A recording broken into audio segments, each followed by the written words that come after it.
Congressman, let's discuss corruption. Schiff's voice cut through the committee room with the precision of a scalpel through diseased tissue. He set down his pen, adjusted his microphone with deliberate calm, and looked directly at Matt Gaetz with the expression of a prosecutor who'd just been handed a confession wrapped in a bow. You want to talk about corrupting institutions? Schiff continued, his voice maintaining that devastating prosecutorial calm. Let's start with your friend Joel Greenberg, currently serving 11 years in federal prison, cooperating with prosecutors. About you. The color drained from Gaetz's face so fast it was like watching time-lapse footage of a sunset in reverse. He tried to interrupt, sputtering. That has nothing to do with... Oh, but it does, Schiff cut him off smoothly. You see, when you lecture others about corruption while being actively investigated for sex trafficking, that's not just hypocrisy. That's performance art. When you attack the FBI while they're building a case against you, that's not courage. That's desperation. The committee room had gone cemetery quiet. Democrats leaned forward. Republicans studied their phones with the intensity of archaeologists discovering ancient texts. The C-SPAN cameras captured every bead of sweat forming on Gaetz's forehead. You mentioned leaking classified information, Schiff continued, building momentum like a prosecutor approaching the kill. Interesting accusation from someone whose Venmo transactions are currently evidence in a federal investigation. You want to discuss what those payments were for? The ones labeled tuition and school? To women who weren't in school? Gaetz's face had progressed from pale to red to a shade of purple previously seen only in eggplants. This is outrageous! This is... What's outrageous? Schiff interrupted again, his voice rising slightly, for the first time. Is that you sit in this chamber, under federal investigation by the very FBI you claim to support, and have the audacity to lecture anyone about integrity. You're not just under investigation, Congressman. Your associate is in prison. Your transactions are evidence. Your political career is a crime scene. The Republicans who'd been cheering Gaetz minutes earlier were now physically distancing themselves. Jim Jordan had actually moved his chair. Marjorie Taylor Greene was studying her manicure like it contained the secrets of the universe. They could smell political death, and it was emanating from Gaetz's direction. Gaetz made one last desperate attempt to regain control. Rising from his seat, his voice cracking with rage and panic, he screamed, You're a disgrace to this institution. You've corrupted everything. You're the one who should be investigated. The words echoed through the chamber. This was it. The moment. Schiff paused, letting Gaetz's desperate accusation hang in the air like a fastball waiting to be crushed. The entire room held its breath. The C-SPAN cameras zoomed in. History was about to be made in 12 words. Schiff leaned into his microphone, a slight smile playing at the corners of his mouth.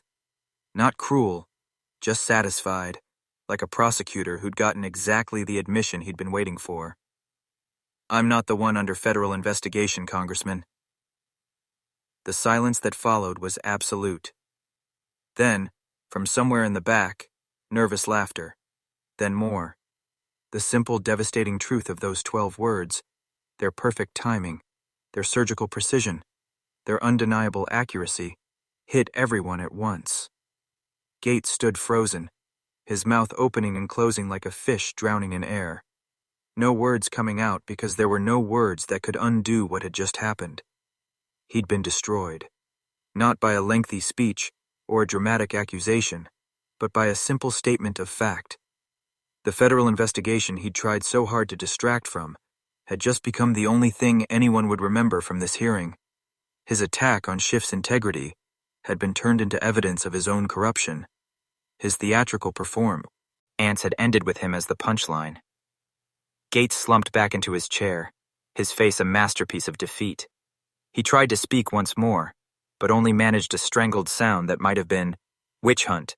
To understand how a single sentence destroyed Matt Gaetz, we need to rewind 48 hours to when the House Intelligence Committee convened for what should have been a serious hearing on foreign interference in American elections. The topic couldn't have been more critical. Evidence of ongoing attempts by hostile nations to manipulate American democracy, new vulnerabilities in election systems, and the urgent need for protective legislation before 2024. But Matt Gaetz had other plans. He'd arrived that morning like a carnival barker at a funeral, ready to turn a national security briefing into his personal theater. Within minutes of the hearing's start, he was already in full performance mode, dismissing the entire investigation as Witch Hunt 2.0 and the deep state's latest hoax. "Here we go again," Gaetz had thundered, his voice dripping with manufactured outrage. "The same discredited team that brought us the Russia hoax is back for another season of political persecution. When will this committee stop wasting taxpayer money on Adam Schiff's fantasies?" The irony was so thick you could choke on it. Here was Matt Gaetz, currently under federal investigation for sex trafficking, whose former wingman was literally in prison cooperating with prosecutors, lecturing others about institutional integrity. It was like watching a fox covered in feathers explain why the henhouse needed better security. The sheer audacity would have been impressive if it weren't so dangerous. Because this actually mattered. While Gaetz performed his one-man show, real threats to American democracy were being discussed. Chinese cyber operations, Russian disinformation campaigns, Iranian hacking attempts. But instead of addressing these threats, the committee was forced to endure Gaetz's theatrical deflections, his desperate attempts to turn serious oversight into partisan mudslinging. The contrast between the two men couldn't have been starker. Adam Schiff sat at his spot on the committee with the quiet confidence of someone who'd spent decades in courtrooms, someone who understood that the loudest voice rarely had the most weight. His reputation as a methodical prosecutor preceded him. This was the man who'd successfully prosecuted an FBI agent for espionage, who'd built cases brick by careful brick until they were unassailable. Gaetz, on the other hand, was all bombast and no substance, a human Twitter thread masquerading as a congressman. He'd learned from Trump that volume could substitute for veracity, that if you attacked hard enough and fast enough, people might not notice you had nothing to defend with. But there was one crucial difference between a committee hearing and a rally. Here, someone could respond with facts. Gaetz thought he could outlawyer a real lawyer. He was about to learn why that was a catastrophic miscalculation. While Gaetz was building his house of cards, a former prosecutor was preparing to blow it down. But to truly appreciate the spectacular hypocrisy about to be exposed, you need to understand the glass house Matt Gaetz had constructed around himself. A fortress of projection so transparent that everyone could see through it except, apparently, him. The federal investigation into Gaetz wasn't some partisan witch hunt or deep state conspiracy. It was a very real, very serious probe into whether a sitting congressman had paid for sex with a minor and transported her across state lines, crimes that could land him in federal prison for decades. His associate Joel Greenberg was already behind bars, singing to prosecutors like a canary with a recording contract. Yet here was Gaetz, attacking investigators while being investigated, a spectacular display of chutzpah that would have been admirable if it weren't so pathological. This was the Trump playbook perfected. Whatever you're guilty of, accuse your enemies of it first. Under investigation, call everyone else corrupt. Caught lying, call everyone else fake news. Accused of crimes, claim you're the real victim. It was projection as performance art, and Gaetz had mastered every brushstroke. His history of attacking investigators while being investigated read like a textbook on psychological projection. When the FBI started closing in, Gaetz didn't lawyer up and shut up like a smart criminal. He went on offense, calling the FBI corrupt and politicized, while they were literally building a case against him for sex crimes. He'd attack the Justice Department's integrity in the morning and spend his afternoons desperately trying to figure out what evidence they had on him. The desperation behind his outrage performances was becoming increasingly obvious. As his legal troubles mounted and his political future dimmed, Gaetz's attacks grew more theatrical, more personal, more unhinged. He was like a drowning man trying to pull everyone else under with him, mistaking splashing for swimming. Every committee hearing became an opportunity to audition for Trump's approval, to prove he was still useful, still relevant, still worthy of protection. But why did he particularly hate Adam Schiff? The answer was simple. Competence threatens incompetence. Schiff represented everything Gaetz wasn't. A serious lawyer who'd earned his reputation through actual legal work, not inherited connections and theatrical politics. When Schiff spoke, he cited law and evidence. When Gaetz spoke, he cited conspiracy theories and Tucker Carlson transcripts. Schiff had prosecuted spies. Gaetz was being prosecuted for sex crimes. The contrast was devastating. More than that, Schiff had successfully impeached Gaetz's political daddy, Donald Trump. Twice. He'd stood in the well of the Senate and methodically laid out evidence of corruption and abuse of power, while Gaetz could only tweet impotently from the sidelines. For a man whose entire identity was built on blind loyalty to Trump, Schiff was the enemy who dared to hold the king accountable.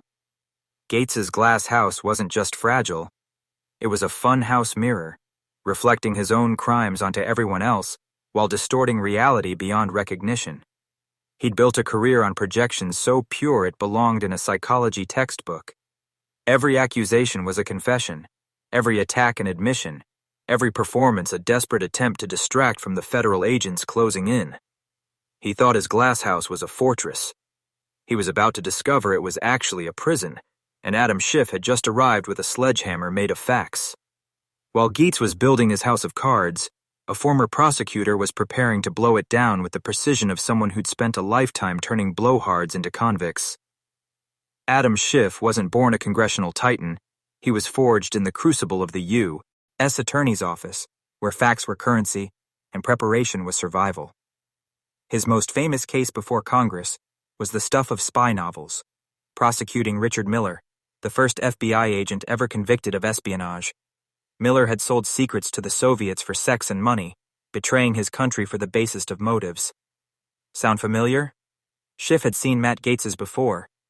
They just usually ended up in federal prison rather than Congress. The Miller case had taught Schiff something crucial. The loudest denials often came from the guiltiest parties. Miller had proclaimed his innocence with theatrical outrage, attacked prosecutors as ambitious politicians, claimed he was being framed by the very FBI he'd betrayed. Schiff had responded not with matching volume, but with methodical evidence presentation. Bank records, surveillance photos, witness testimony. Each fact was a brick in the wall of Miller's guilt, built so carefully that when it came crashing down, it buried him for life. This methodical approach became Schiff's signature. While other prosecutors played to juries' emotions, Schiff played to their intelligence. He didn't just present evidence, he constructed narratives, building stories so compelling and airtight that verdicts became inevitable. His closing arguments were legendary in the U.S. Attorney's Office, masterclasses in how to transform complex evidence into simple truth. When Schiff arrived in Congress, he brought that prosecutorial precision with him. In a body full of performers and politicians, he remained a prosecutor. His questions in committee hearings weren't grandstanding opportunities. They were surgical strikes designed to extract truth or expose lies. He'd sit quietly while others ranted, taking notes, identifying weaknesses, waiting for the perfect moment to strike. Leading Trump's impeachment had elevated Schiff from respected congressman to national figure, but it also revealed why he was so devastating as an opponent. While Trump's defenders screamed and deflected, Schiff had methodically presented evidence like he was back in federal court. His opening and closing statements became instant classics of political prosecution, shared millions of times by Americans hungry for someone who could explain complex corruption in simple terms. His philosophy was deceptively simple. Let them rant, then destroy with facts. He understood that in the attention economy, the person who stayed calm while others lost their minds looked like the adult in the room. He knew that facts, properly deployed, were more devastating than any insult. He believed that preparation beat passion every time, that evidence trumped emotion, that in the end, truth was undefeated. It just needed a good lawyer. Building his reputation as Congress's most effective questioner hadn't happened overnight. It was the product of hundreds of hearings, thousands of questions, and a discipline that most politicians couldn't fathom. While others used their 5 minutes for sound bites, Schiff used his for surgery.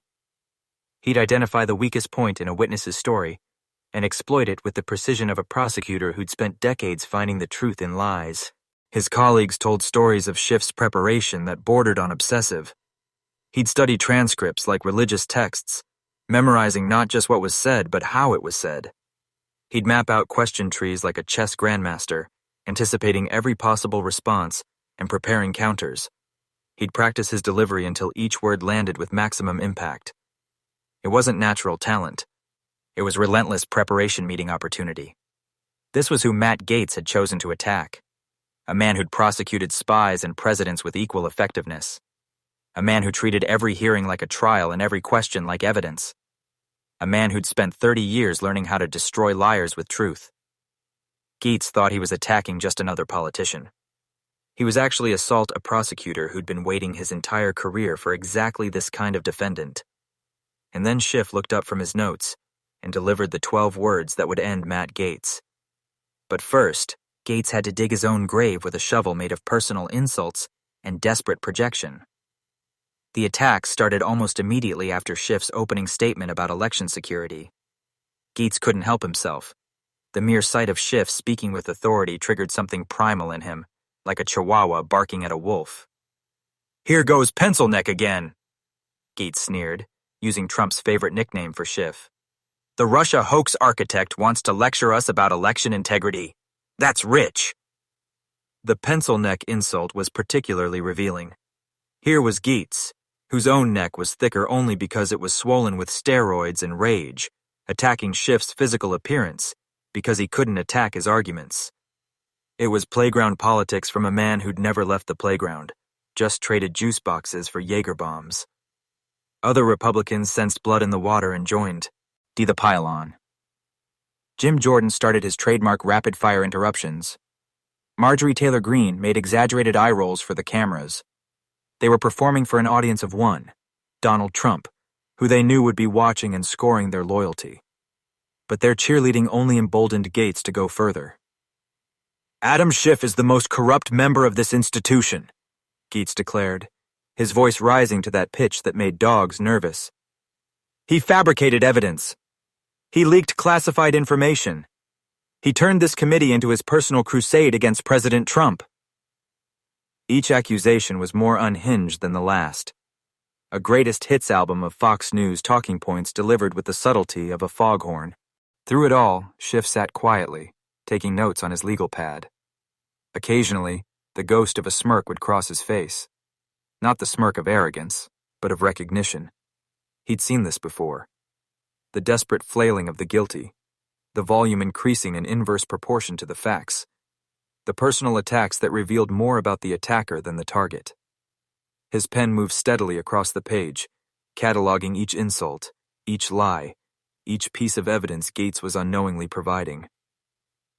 Gaetz mistook Schiff's silence for weakness, the way bullies always mistake restraint for fear. He leaned into the attacks, his confidence growing with each unanswered insult. "What's wrong, Schiff? Cat got your tongue? Or are you too busy planning your next hoax?" The Republicans chuckled. Gaetz was on a roll, or so he thought. The temperature in the room kept rising. C-SPAN cameras captured committee staffers exchanging worried glances. Even some Republicans looked uncomfortable with the personal nature of the attacks. But Gaetz was beyond stopping. He was in that dangerous place where performance becomes reality, where the actor forgets they're acting. Then Gaetz went too far. Way too far. Leaning into his microphone with the theatrical flair of a community theater villain, he delivered what he thought would be his knockout blow. "Adam Schiff, you've corrupted everything you've touched. You've turned this committee into a joke. You're a disgrace to this institution and everyone knows it." The words hung in the air like a confession. Because if anyone had corrupted everything they'd touched, if anyone had turned Congress into a joke, if anyone was a disgrace to the institution, it wasn't the former prosecutor sitting quietly with his notes. It was the man under federal investigation for sex trafficking who'd just handed that prosecutor the perfect opening. But this was about Mose. Breathe in one viral moment. This was about what happens when competence confronts corruption. Within seconds of Schiff's devastating delivery, the internet transformed into a 24/7 celebration of the most perfect political comeback in congressional history. Schiff's Gaetz wasn't just trending. It was dominating every platform, every timeline, every group chat in America. The hashtag hit #1 worldwide faster than a Taylor Swift pregnancy rumor, and with significantly more evidence to support it. Within minutes, "I'm not the one under federal investigation" congressman had been tweeted, retweeted, screenshotted, and memed into the Digital Hall of Fame. The one-liner became instant meme gold, the kind of political burn that transcends party lines through sheer perfection. Someone set it to the Curb Your Enthusiasm theme. Another genius created a remix using Gaetz's sputtering attempts to respond as percussion. TikTokers were already creating POV, "You're Matt Gaetz realizing you just played yourself" videos that captured the exact moment his soul left his body. Legal Twitter went absolutely feral with analysis. Former prosecutors were breaking down the devastation in real time, explaining why Schiff's response was legally brilliant beyond just being savage. By letting Gaetz make the accusation first, Schiff turned his defense into evidence. One Harvard law professor tweeted, "This is what we call giving them enough rope in prosecutor school." Another added, "Schiff just demonstrated why you never attack someone who has receipts when you're literally under federal investigation. Day one stuff." Republicans were performing disappearing acts that would make Houdini jealous. Senators who'd tweeted support for Gaetz that morning suddenly had scheduling conflicts. Jim Jordan claimed he'd been in the bathroom during the exchange, despite C-SPAN footage showing him sitting right there, jaw dropped like a broken nutcracker. Marjorie Taylor Greene deleted 3 tweets praising Gaetz and posted about focusing on real issues without a trace of irony. Gaetz's attempts at damage control only poured gasoline on the dumpster fire. He posted a response video from his car, because apparently all political meltdowns now happen in vehicles, ranting about deep state attacks while looking like he'd been crying. The ratio was biblical: 47 likes to 50,000 quote tweets, each more brutal than the last. "This man looks like he just Googled, 'Can you go to jail for being murdered by words?'" One viral response noted. Even Fox News, typically reliable in spinning Republican disasters into Democratic scandals, struggled to find an angle. Tucker Carlson, OP, with congressional decorum, reached new lows today, but even he couldn't explain away the federal investigation. Sean Hannity tried Schiff's desperate attacks on Gaetz, but gave up halfway through, pivoting to a segment on gas prices. When you've lost Fox News, you've lost the war. The real-time analysis of Schiff's masterclass was like watching film study of a perfect play. Communication professors were already adding the exchange to their syllabi.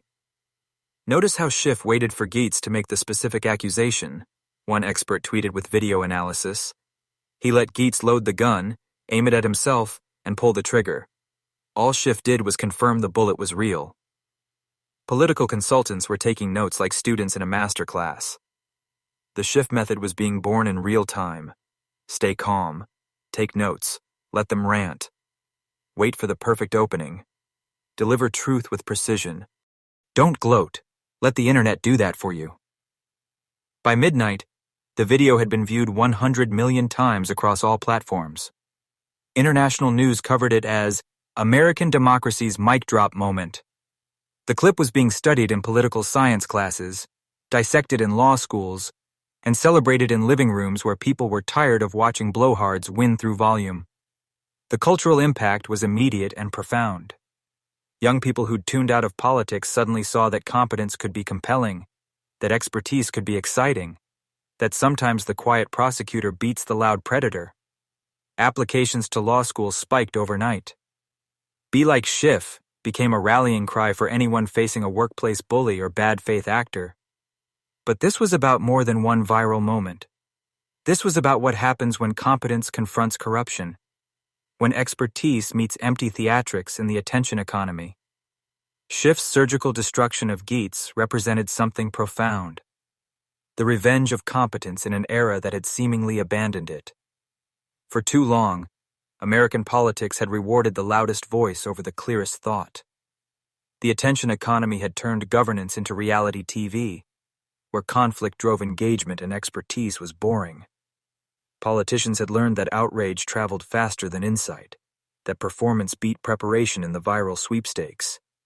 Matt Gaetz was the perfect product of this ecosystem. All volume, no value. But Schiff had just demonstrated a different model. Preparation beats performance every time, if you're patient enough to let the performer hang themselves. While Gaetz had spent years perfecting his outrage theater, Schiff had spent decades perfecting his prosecutorial craft. When they finally collided, it wasn't even close. The professional beat the performer so thoroughly that performance itself looked pathetic. The importance of staying calm against chaos couldn't be overstated. In an environment where everyone was screaming, the person who spoke quietly commanded attention. When surrounded by people losing their minds, the person who kept theirs looked like leadership. Schiff's calm wasn't weakness. It was strength so confident, it didn't need volume to prove itself. Why did truth delivered precisely cut deepest? Because precision implied preparation, and preparation implied respect. Respect for facts, for process, for the audience's intelligence. Gaetz's scattered attacks were like machine gun fire, spraying everywhere and hitting nothing. Schiff's response was a sniper's bullet, aimed precisely at the one point that mattered. Gaetz was under federal investigation while lecturing others about corruption. This became the model for handling bad faith actors in the modern era. Don't match their energy, redirect it. Don't debate their lies, expose their truth. Don't get dragged into their performance, force them to face reality. When someone attacks you for the very crimes they're committing, don't defend, just point out the projection. Sometimes the most devastating response is simply stating the obvious. The moment redefined strength in politics. For years, strength had been measured in decibels and testosterone, in who could attack hardest and apologize never. But Schiff showed that real strength was competence deployed calmly. It was knowing the facts so well that you didn't need to shout them. It was having the confidence to let your opponent reveal themselves before you revealed their destruction. This mattered because democracy itself was under assault by performers pretending to be leaders. The Matt Gaetzes of the world had turned Congress into their personal theater, replacing governance with grievance, legislation with performance. They'd convinced millions that volume was value, that outrage was insight, that the loudest person in the room was the smartest. Schiff's 12 words shattered that illusion. He showed that in the end, facts still mattered. That preparation still beat passion. That a prosecutor with evidence could destroy a performer with nothing but noise. He demonstrated that competence wasn't boring. Deployed correctly, it was devastating. The lesson resonated beyond politics. In boardrooms and classrooms, in courtrooms and living rooms, people who'd been bullied by loud incompetence saw a new way forward. You didn't need to match their volume. You needed to exceed their preparation. You didn't need to win the performance. You needed to win the case. Section 9. Outro Call to Action. Remember Gaetz's stunned face, that perfect moment when bluster met brilliance and lost. That wasn't just satisfaction. That was democracy defending itself. One prepared prosecutor channeled America's exhaustion with performative politics into 12 perfect words. In an age where noise drowns out knowledge, where entertainment trumps expertise, Schiff showed us that precision still cuts through chaos. That competence, calmly deployed, beats corruption every time. That is what we must demand. Leaders who prepare instead of perform, who bring receipts instead of rhetoric, who value truth over theater. When we choose expertise over entertainment, we choose democracy over demagoguery. Want to see more blowhards meet their match? More prosecutors dismantle predators?